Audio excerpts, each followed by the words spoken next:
환란 가난과 고난 수고로움 속에도 성도는 그 믿음을 지켰네.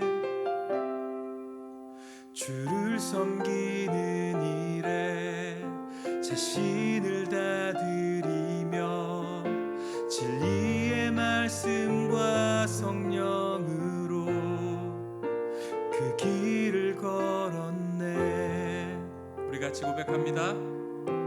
환난 가난과 고난 수고로움 속에도 성도는 그 믿음을 지켰네. 주를 섬기는 일에 자신을 다 드리며 진리의 말씀과 성령으로 그 길을 걸었네. 그리스도 안에서 새롭게 하시고 그리스도로 인하여 자유케 되었네. 우리는 무명하나 유명한 자요 죽음의 위기 속에도 참 생명 가졌고 근심 하나 기뻐하며 가난 하나 다른 이를 부욕해 하는 자.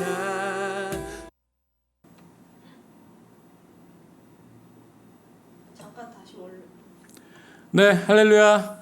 네, 교회를 떠난 분들을 위한 교회 밖의 교회 나들목 온라인 교회 주일 예배 오신 여러분을 예수님의 이름으로 환영합니다. 네, 나들목 온라인 교회는 여러 가지 이유로 교회를 떠나신 분들, 그리고 새로운 교회를 찾고 계신 분들, 또는 기성교회와는 다른 교회를 원하시는 분들을 위해 소속과 의무, 책임을 내려놓고 온전히 예배할 수 있도록 돕는 교회입니다. 네, 오늘 함께 예배하게 되어서 반갑습니다. 네, 우리 이렇게 같이 한번 인사해 볼까요? 네, 예수님이 우리를 이곳에 부르셨습니다. 예수님이 우리를 이곳에 부르셨습니다.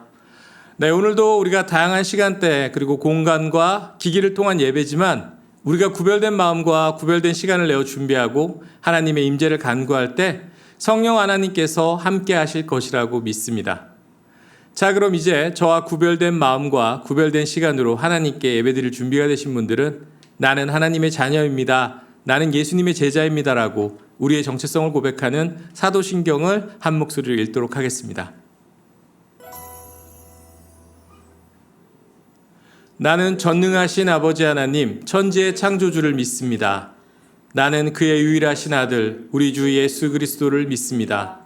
그는 성령으로 잉태되어 동정녀 마리아에게서 나시고 본디오 빌라도에게 고난을 받아 십자가에 못 박혀 죽으시고 장사된 지 사흘 만에 죽은 자 가운데서 다시 살아나셨으며 하늘에 오르시어 전능하신 아버지 하나님 우편에 앉아 계시다가 거기로부터 살아있는 자와 죽은 자를 심판하러 오십니다.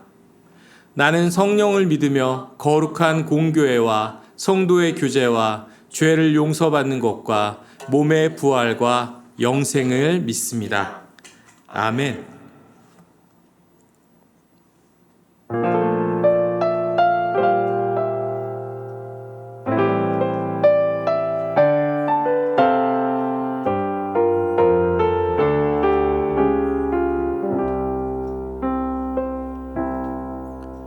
나는 아무것도 아닙니다.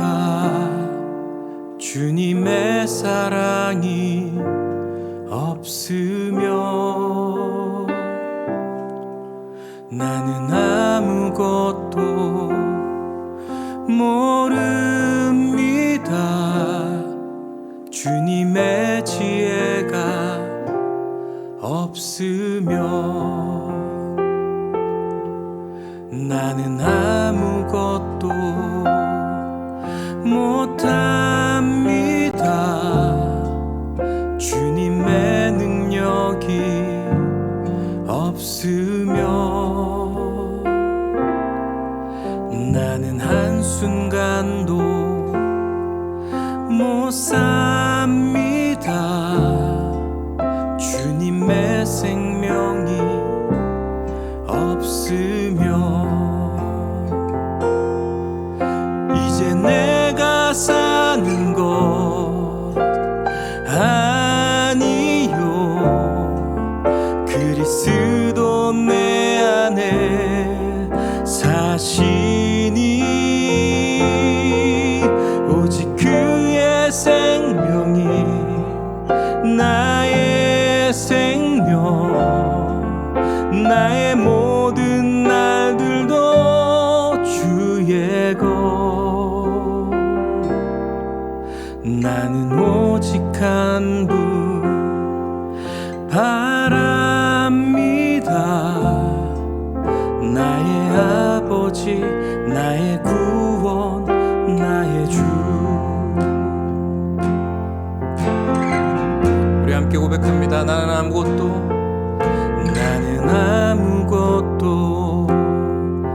아닙니다.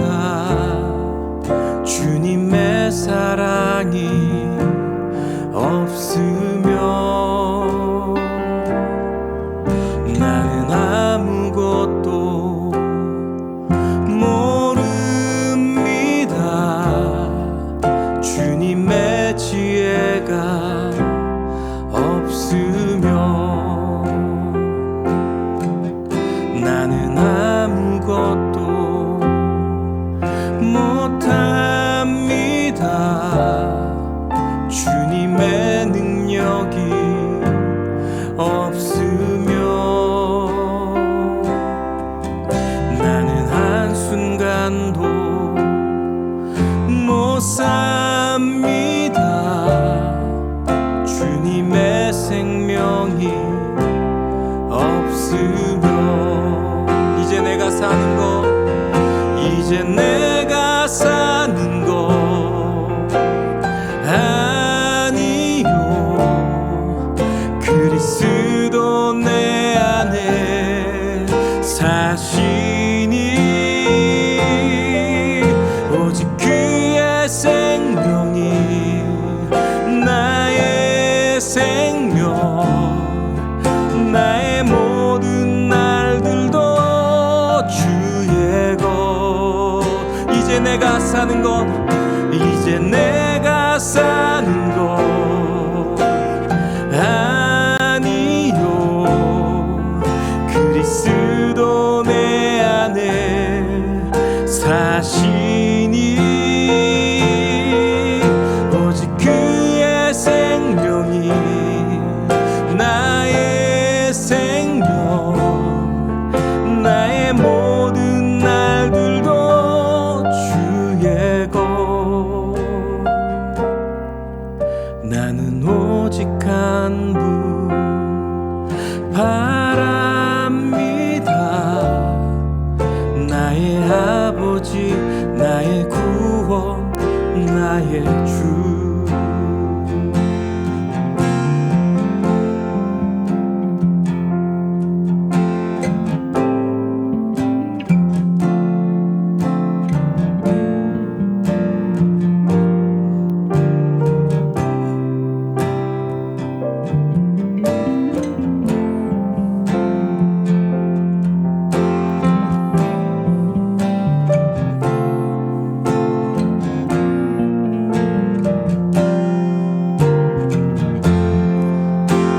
사는 것, 이제 내가 사는 것 아니요, 그리스도 내 안에 사시니 오직 그의 생명이 나의 생명, 나의 모든 날들도 주의 것. 이제 내가 사는 것, 이제 내가 사는 것 아니요, 그리스도 내 안에 사시니 오직 그의 생명이 나 생명 나의 모든 날들도 주의 것 이제 내가 사는 것 이제 내가 사는 것 아니요 그리스도 내 안에 사시니 오직 그의 생명이 나의 생명 나의 모든 날들도 주의 것 나는 오직 한 분 바랍니다 나의 아버지 나의 구원 나의 주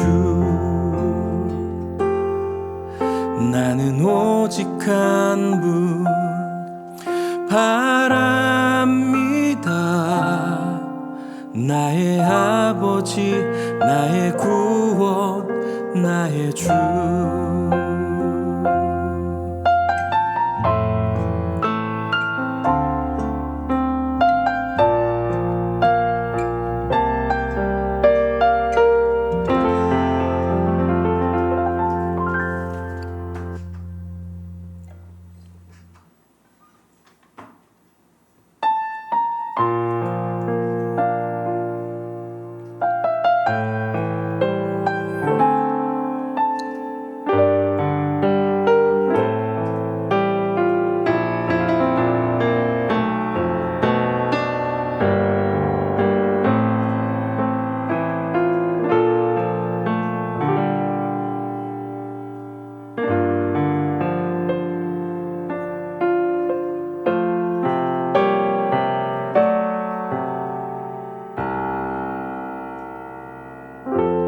삶의 작은 일에도 그 맘을 알기 원하네 그 길 그 좁은 길로 가기 원해 나의 자금을 알고 그분의 크심을 알며 소망 그 깊은 길로 가기 원하네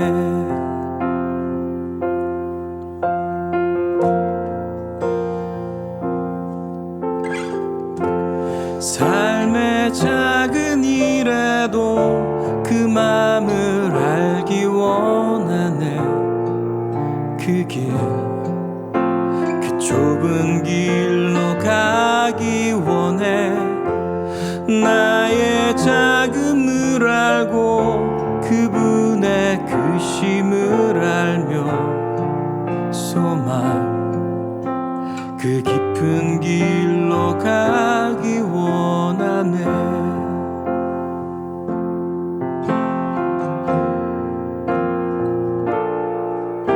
저 높이 솟은 산이 되기보다 여기 오름직한 동산이 되길 내 가는 길만 비추기보다는 누군가의 길을 비춰준다면 내가 노래하듯이 또 내가 얘기하듯이 살길 난 그렇게 죽기 원하네 삶의 한 절이라도 그분을 닮기 원하네 사랑 그 좁은 길로 가기 원하네 삶의 작은 일에도 삶의 작은 일에도 그 맘을 알기 원하네 그 길 그 좁은 길로 가기 원해 나의 자금을 희망하며 소망 그 깊은 길로 가기 원하네.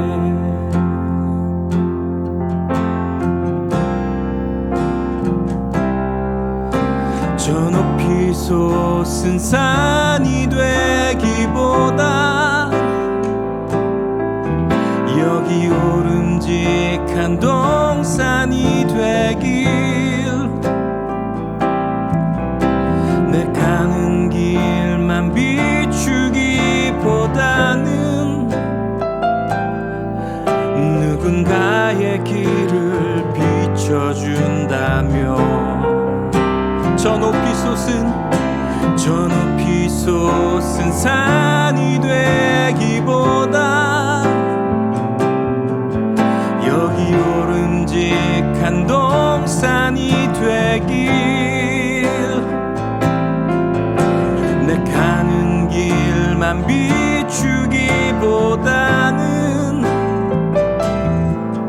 누군가의 길을 비춰준다며 저 높이 솟은 산이 되기보다 여기 오름직한 동산이 되길, 내 가는 길만 비추기보다는 누군가의 길을 비춰준다며 내가 노래하듯이 또 내가 얘기하듯이 살길, 나 그렇게 죽기 원하네.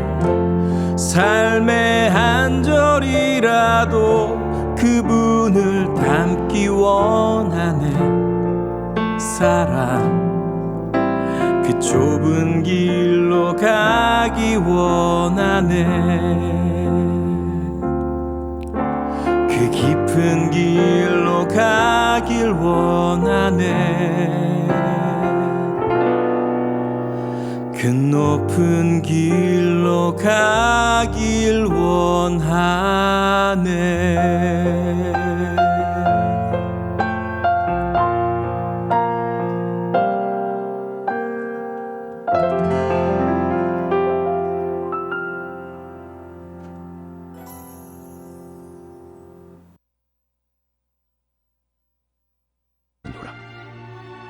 그러므로 여러분이 일깨어 내가 3년이나 밤낮 쉬지 않고 눈물로 각 사람을 훈계하던 것을 기억하라.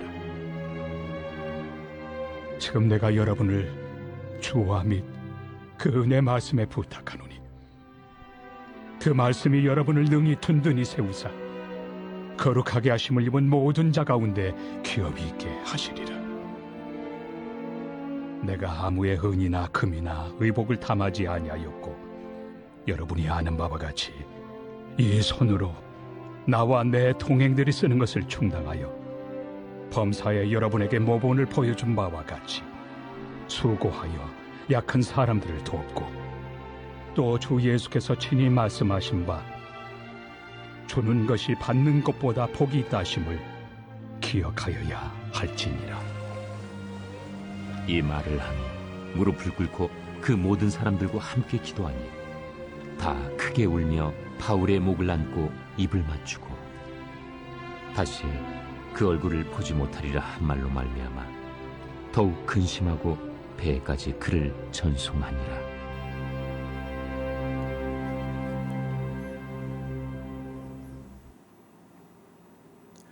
네, 지난주에 바울이 에베소에서 성도와 교회를 세워가는 과정을 살펴보면서 우리가 바른 교회를 선택하는 방법에 대해서 함께 알아보았습니다. 네, 오늘은 지난주와 연결된 주제가 될 것 같은데요. 바른 교회에 이어서 바른 목회자를 구별하고 선택하는 방법에 대해서 우리 함께 살펴보도록 하겠습니다. 네, 한국 교회의 문화와 전통 속에서 신앙생활을 하신 분들에게 교회를 선택한다, 목회자를 선택한다, 제가 선택한 이런 주제와 제목들이 많이 불편하고 그리고 뭔가 불경스러운 것처럼 느끼실 수도 있습니다. 네, 하지만 여러분은 가톨릭 교회를 다니며 신앙 고백을 하시는 분들이 아니시잖아요. 여러분들은 개혁주의 신앙에 기반을 두고 있는 개혁주의 교회에 다니고 계십니다. 네, 개혁주의 교회라는 것은 문자적으로는 개혁된 교회라는 뜻을 가지고 있습니다. 네, 즉 교회가 하나님이 원래 의도하셨던 것과는 다르게 많이 부패하고 그 모습이 뒤틀려졌었는데 그것을 개혁하여 바로잡은 교회가, 네, 종교개혁을 통해서 가톨릭에서 나온 우리 같은 교회가 바로 개혁교회라는 것입니다. 네, 하지만 한번 개혁된 교회라고 해서 늘 좋은 상태에 있을 수 없습니다. 왜냐하면 교회는 부패한 인간들로 이루어진 공동체고요.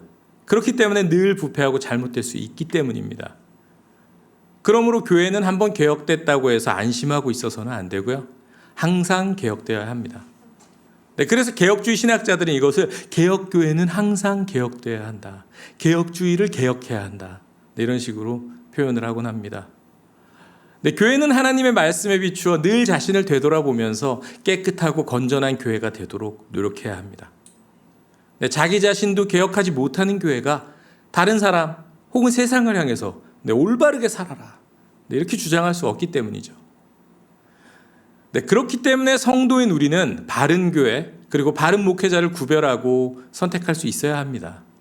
네, 그것은 불경하고 덕이 안 되는 행동이 아니라 개혁주의 교회 성도의 의무입니다. 다만 우리가 주의할 것은 철저하게 그 선택의 기준이 바로 말씀, 성경이 되어야 할 뿐입니다.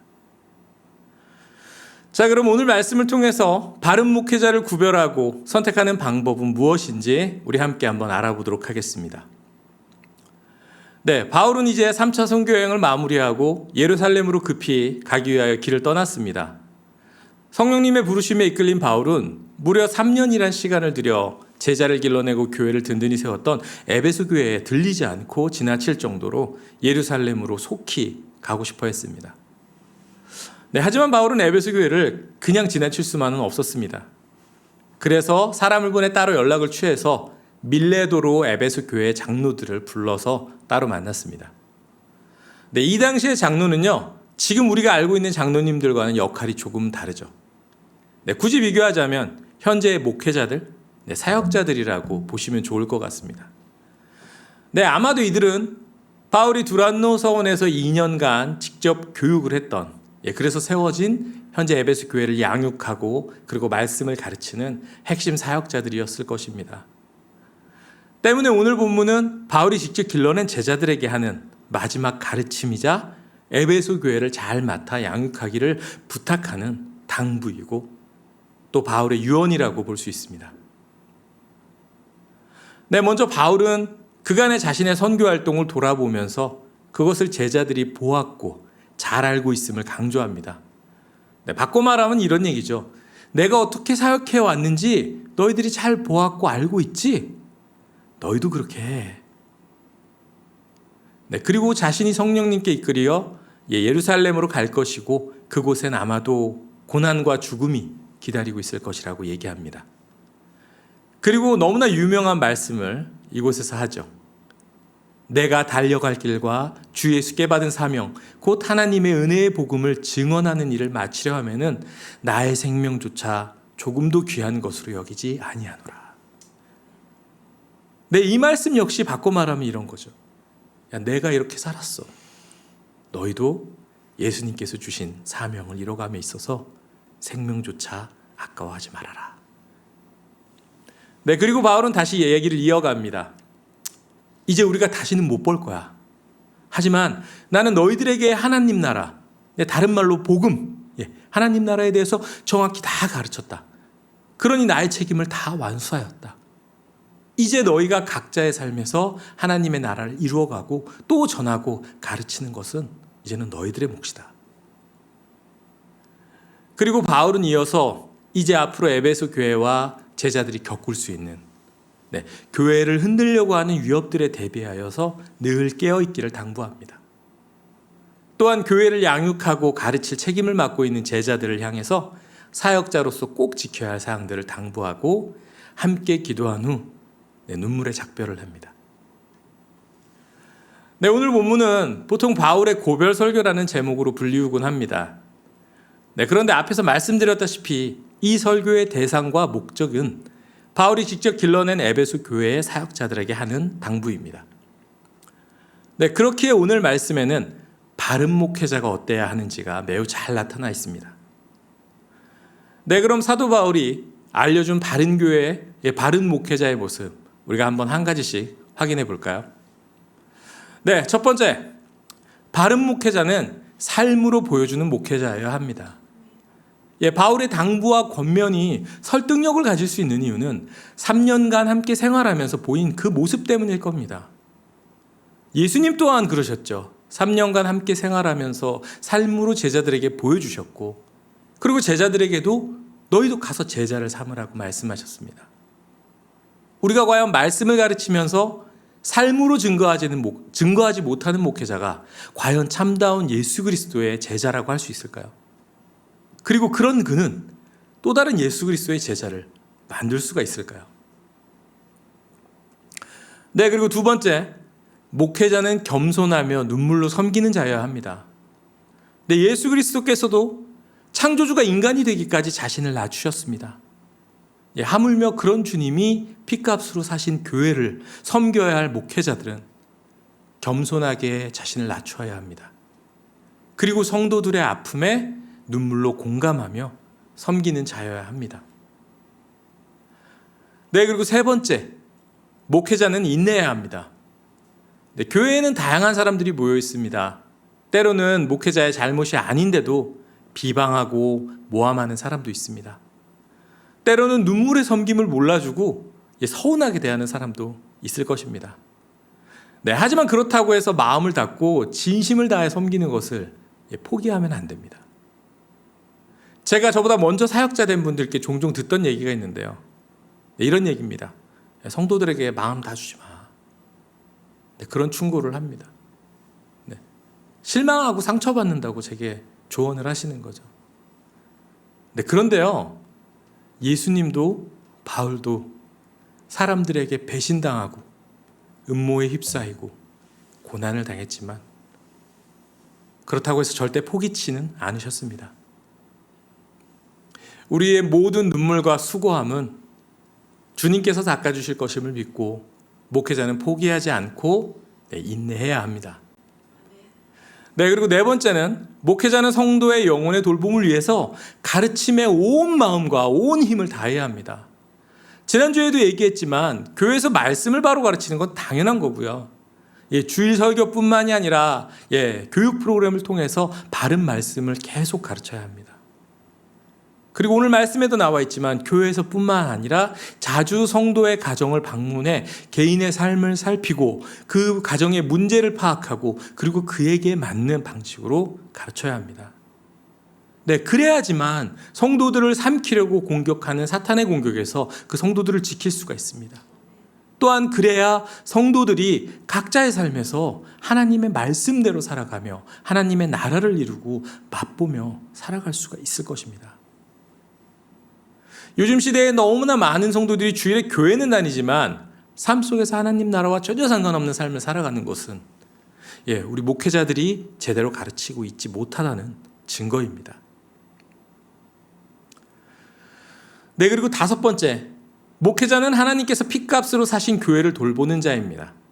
때문에 교회의 주인은 목회자도 아니고요, 당회도 아니고요, 오직 하나님이심을 기억하고 섬겨야 합니다. 목회자는 성도의 비율을 맞춰가며 목회를 해서도 안 되고요, 또한 자신의 성공과 하나님의 성공을 동일시하면서 성공하는 목회, 그런 목회를 추구해서도 안 됩니다. 오늘날 많은 목회자들이 교회의 주인이 하나님이심을 부정하는 듯한 행태를 보이고 있습니다. 공공연하게 교회의 세습이 이루어지고요, 자신이 개척한 교회라며 은퇴를 한 후에도 교회를 전반적으로 조정하려고 하고요, 전별금이라는 명목으로 엄청난 돈을 받아 챙기는 목사들도 있습니다. 그리고 이건 만연한 문제지만 지독한 개교회주의로 인해서 교회를 운영하며 우리가 하나의 공교회라는 개념을 부정해버립니다. 우리 교회, 우리 교회, 우리 교회. 네, 그리고 여섯 번째로 목회자는 모든 것에 모범을 보이며 윤리적으로 투명한 자여야 합니다. 네, 바울은 참 열심히 사역하신 분이죠. 정말 많은 거리, 많은 사역을 하신 분입니다. 그러한 쉽지 않은 사역 중에서도 성도들에게 부담을 주지 않기 위해서, 그리고 금전적 유혹과 시비를 원천적으로 차단하기 위해서 자비량 사역을 했습니다. 네, 물론 오늘날 교회는 초대교회보다 규모가 커졌습니다. 네, 목회자들이 돌보아야 할 성도들의 숫자가 많기 때문에 전임 사역자가 필요하고, 그렇다면 그들의 생계를 교회에서 부담하는 것이 맞습니다. 네, 하지만 사역비의 지급의 기준은 투명하며 상식적이어야 합니다. 또한 섬김의 원칙에 입각한 그런 지급이 이루어져야 합니다. 목회자들에 대한 일반인의 시각을 알 수 있는 말이 있는데요. 뭐냐면요. 목회자들은 받는 데 익숙하잖아. 네, 그런데 사도 바울은 이렇게 얘기하고 있네요. 주는 것이 받는 것보다 복이 있다라고 하신 주 예수의 말씀을 기억해야 합니다. 네, 그리고 너무나 당연한 얘기지만 잘 지켜지지 않는 슬픈 사실은, 목회자는 세상의 법을 잘 지켜야 하고요. 또한 말씀의 법은 더욱 잘 지켜야 한다는 것입니다. 네, 그리고 마지막으로 목회자는 성령의 인도하심에 예민하게 반응하고 그리고 순종하는 자여야 합니다. 설사 그 길이 나의 손해, 그리고 나의 실패, 나의 고난으로 이어지는 것일지라도 주님께서 주신 사명을 위해 순종하는 그런 자여야 합니다. 자, 어떤가요? 지금까지 사도행전 20장에 나타난 바른 목회자에 대해서 쭉 제가 살펴보았습니다. 네, 혹시 지금 출석하고 있는 교회, 아니면 혹시 출석하셨던 교회 목회자들을 이 사항들로 좀 점검해 보았을 때 혹시 100점 만점에 60점 이상은 나오시는 것 같나요? 네, 혹시 그 아래라면 그 교회는 떠나십시오. 네, 제가 자꾸 요즘 교회를 떠나라는 말을 자꾸 하는데요. 네, 최근 몇 년 사이에 교회와 그리스도인들이 엄청나게 욕을 먹고 있는 상황입니다. 세상 사람들이 교회하면 가장 먼저 떠올리는 단어들이요, 개독, 먹사, 목사 성범죄, 돈을 밝히는, 이기적인, 교회 건축만 하는, 이런 단어들이라고 합니다. 어느 정도냐면 요즘은 교회 관련돼서 나쁘지 않은 기사였어요. 좋은 선행의 기사인데도요, 거기에도 악플이 달려요. 그런데 이것은 영적인 공격이 아니라요, 이 같은 형상이 생긴 가장 1차적인 책임은 바로 목회자들에게 있습니다. 네, 지금까지 우리가 살펴본 바른 목회자의 자질과 너무나 반대로 사는 분들이 넘쳐나기 때문이죠. 강대상에서 선포하는 말씀과는 전혀 반대로 사는 목회자들이 넘쳐납니다. 대접받길 그 누구보다 좋아합니다. 큰 교회 목사님들 보면요, 대기업 총수들이나 정치인들 같은 그런 의전을 받고 싶어 한답니다. 지방에 설교하러 가는데 자기가 평소에 타던 교회에서 제공한 고급 차량을 타고 싶으신 거예요. 그래서 목사님은 비행기로 이동을 하고요, 부목사나 전도사가 지방까지 차량을 몰고 가서 공항에서 대기를 한답니다. 설교 시간에 말씀을 가르치는 것이 아니라 자기 생각을 주입하기 위해서 말씀을 이용합니다. 매주 예화로 가득 찬 설교로 성도들의 시간을 빼앗습니다. 네, 그리고 성도들이 얼마나 힘들게 돈을 벌고 삶에서 신앙을 지키기 위해서 바둥거리는지 잘 알지 못하면서 성도들에게 대접받고 싶어하고 11조 제대로 안 하면 도둑이라는 설교나 해댑니다. 그리고 대체 계속해서 커지는 은행 대출까지 받아가면서 커지는 교회 건물은 도대체 누구를 위한 겁니까? 그리고 교회 규모가 좀 커지기 시작하면요, 담임 목사님은 어지간해서 신방을 가지 않습니다. 그리고 자신이 개척한 교회, 자신이 부흥시킨 교회라고 영향력을 행사하고 교회 재정을 마음대로 주무릅니다. 수십억의 전별금을 받아 챙깁니다. 아니, 그리고 목사 자녀들 해외 유학 비용을 대체 교회에서 왜 지급을 해야 합니까? 그리고 이름만 되면 다 알 국내 대형 교회가 전도사들 월급은 80만 원, 100만 원 주면서 담임 목사의 월급은 수천만 원을 지급을 합니다. 아니, 이게 세상이라면 이해가 가요. 돈의 논리가 지배하는 회사, 기업에서는 노동자들을 착취를 하고 더 쥐어짜서 오너가 제일 많이 가져가니까. 근데 왜 하나님이 주인이신 교회에서 이런 일들이 일어나는 거죠? 매사에 모범을 보이며 윤리적으로 투명해야 할 목회자들이 자신의 지위를 이용해서 차마 입에 담을 수 없는 성범죄를 성도들을 대상으로 저지릅니다. 얼마 전에 기사도 났었죠. 목사라면서 방역수칙을 위반하고 식당에서 갑질을 시전합니다. 제가 보니까 수많은 목회자들이 사도 바울 진짜 좋아합니다. 특히 한국교회 목회자들 사도 바울의 말씀을 줄줄 외우고 다니는 분들 정말 많습니다. 그런데 정말 중요한 것은요, 사도 바울처럼 살아가는 것입니다.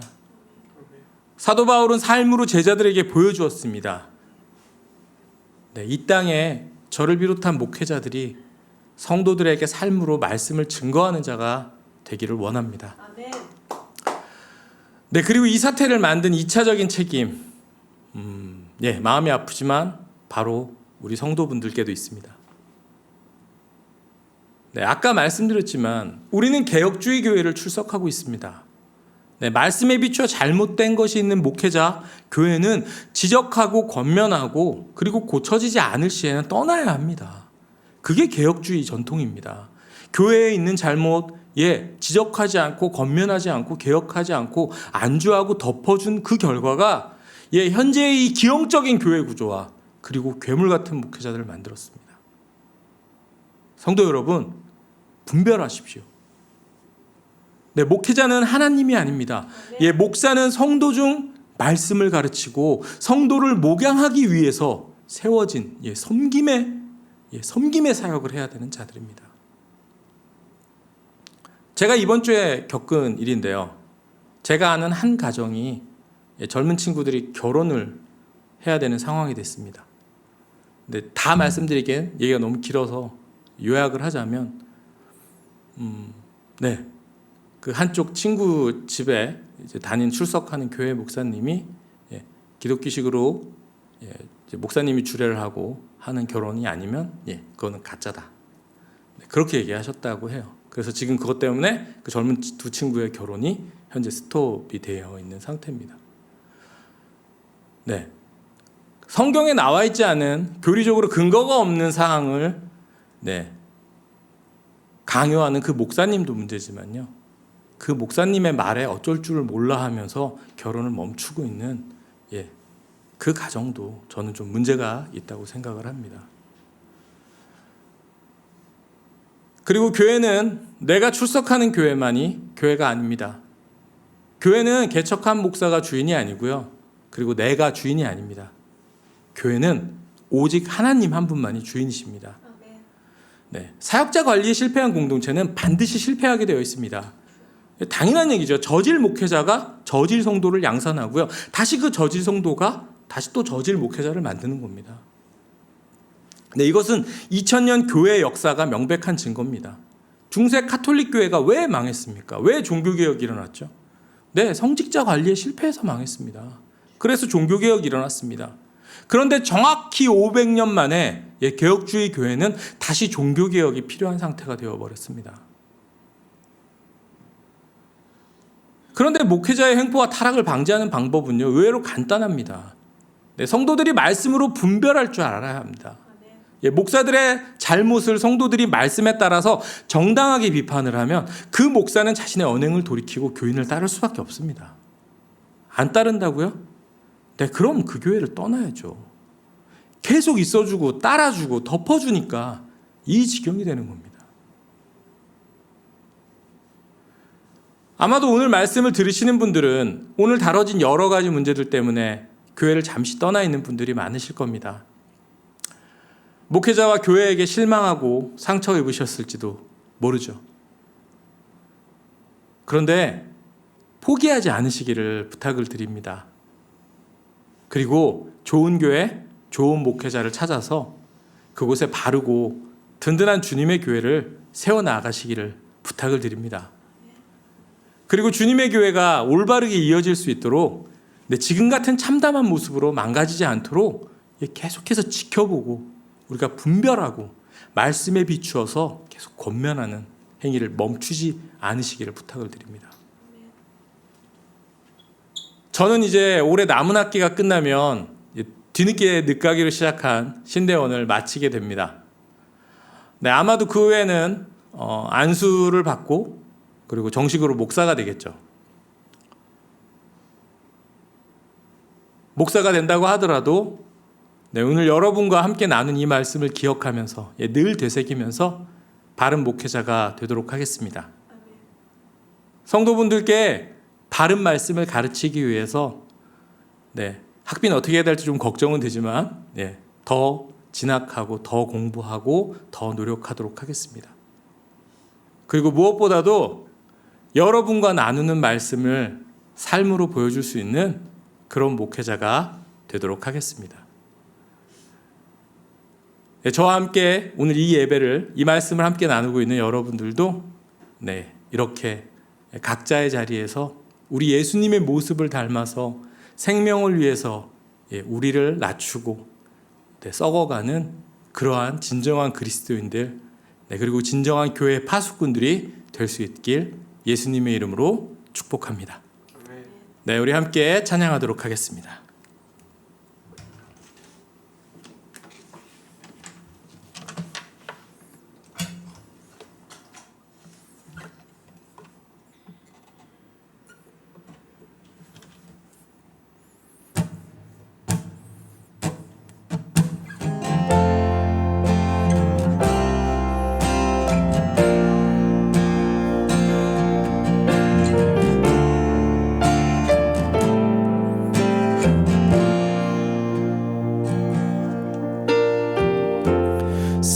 세상을 구원하기 위해 흘려야 할 피가 필요하다면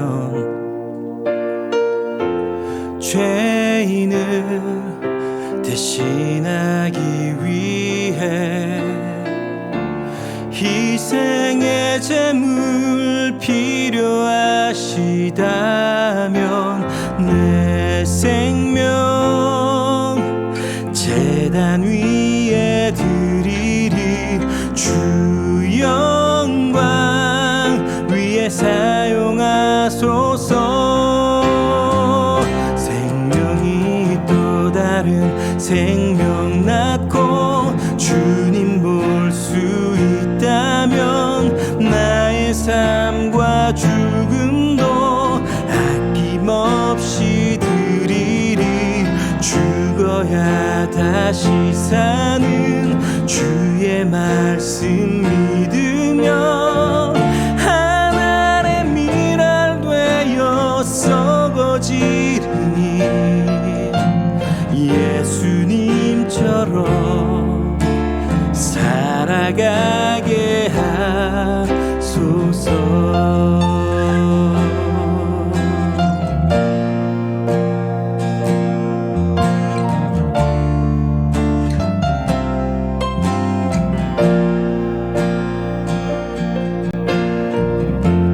길 잃어 지친 양을 찾아 마음 상해 이리저리 헤매이는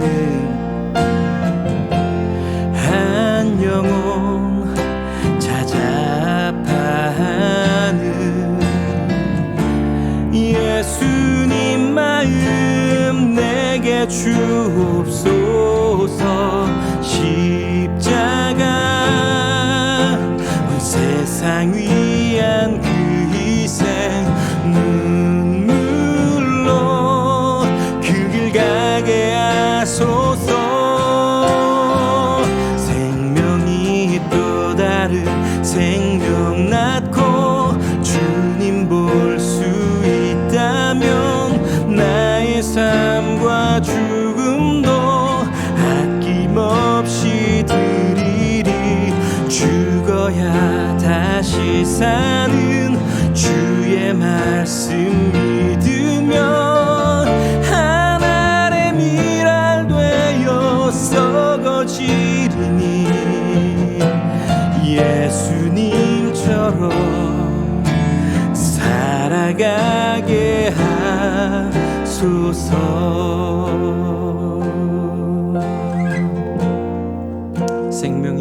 생명이 또 다른 생명 낳고 주님 볼 수 있다면 나의 삶과 죽음도 아낌없이 드리리.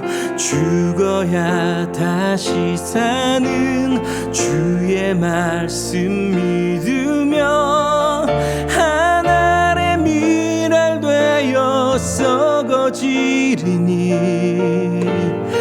예수님처럼 살아가게 하소서. 주님 볼 수 있다면 나의 삶과 죽음도 아낌없이 드리리. 죽어야 다시 사는 주의 말씀 믿으며 한 알의 밀알 되어 썩어지리니 예수님처럼 살아가게 하소서. 주님 볼 수 있다면 나의 삶과 죽음도 아낌없이 드리리.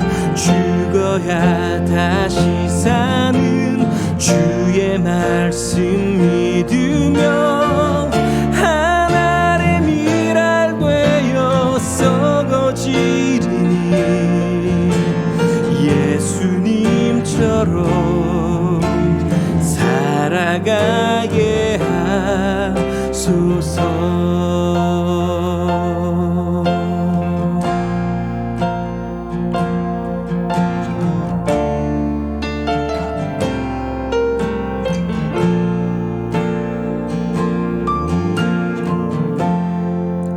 네, 우리 시간 함께 기도하겠습니다. 네, 주님 이 땅의 목회자들을 위해 기도합니다. 네, 주님 이 땅의 목회자들이 주님의 종으로서 섬기는 바른 목회자들이 되도록 주님 인도하여 주시옵소서. 주님 우리의 성도들이 말씀으로 분별하게 하시고 주님의 교회를 파수꾼의 눈으로 지켜낼 수 있도록 주님 우리의 눈을 열어주십시오. 주님 이 땅의 교회를 위해 기도합니다. 네, 우리 교회가 예수님처럼 생명을 위해 이 세상에 썩어가는 그런 미랄 같은 교회가 되게 하소서. 우리 각자의 기도 제목에 따라서 함께 기도하며 나아가도록 하겠습니다. 주님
네, 광고 시간입니다. 나들목 온라인 교회 예배 함께 해주셔서 감사드립니다. 나들목 온라인 처치는 온택트를 기반으로 한 교회고요. 교회를 떠난 분들을 위한 교회, 그리고 교회 밖의 교회를 추구합니다. 네, 여러 가지 이유로 교회를 떠나신 분들, 그리고 새로운 교회를 찾고 계신 분들, 또는 기성교회와는 다른 교회를 원하시는 분들을 위해 소속과 의무, 책임을 내려놓고 온전히 예배할 수 있도록 돕는 교회입니다. 네, 잠시 머물다 가셔도, 그리고 또 오래 함께 하셔도 모두 주님의 이름으로 환영합니다. 네, 저희와 함께 소통하면서 예배하시고 싶은 성도님들은요, 매주 주일 11시 저희가 줌과 유튜브 스트리밍으로 함께 예배하고 있습니다. 정해진 시간에 예배가 어려우신 분들은 실시간 예배가 끝난 후 바로 업데이트되는 유튜브와 페이스북, 인스타그램 예배를 통해서 주일 예배를 드리실 수가 있습니다. 네, 구체적인 방법은 유튜브와 페이스북, 인스타그램에 올려놓도록 하겠습니다. 나들목 온라인 처치에 후원을 원하시는 분들은 지금 안내가 나가는 계좌로 보내주시면 됩니다. 나들목 온라인 처치는 자비량 사역을 목표로 하고 있습니다. 여러분이 보내주시는 후원 헌금은 전부 선교사님들의 후원 헌금과 그리고 구제활동 그리고 사역 재반 비용으로만 세워지고 있습니다. 네, 이번 한 주간도 살아갈 때 교회를 바로 세우고 말씀으로 교회를 권면하고 지켜보는 그런 저와 여러분이 되기를 예수님의 이름으로 축복합니다. 네, 그럼 함께 주기도문 고백하면서 예배를 마치도록 하겠습니다. 하늘에 계신 우리 아버지, 아버지의 이름을 거룩하게 하시며 아버지의 나라가 오게 하시며 아버지의 뜻이 하늘에서와 같이 땅에서도 이루어지게 하소서. 오늘 우리에게 일용할 양식을 주시고 우리가 우리에게 잘못한 사람을 용서하여 준 것 같이 우리 죄를 용서하여 주시고 우리를 시험에 빠지지 않게 하시고 악에서 구하소서. 나라와 권능과 영광이 영원히 아버지의 것입니다. 아멘. 영광의 박수 돌리겠습니다. 할렐루야. 네, 다음 주에 뵙겠습니다.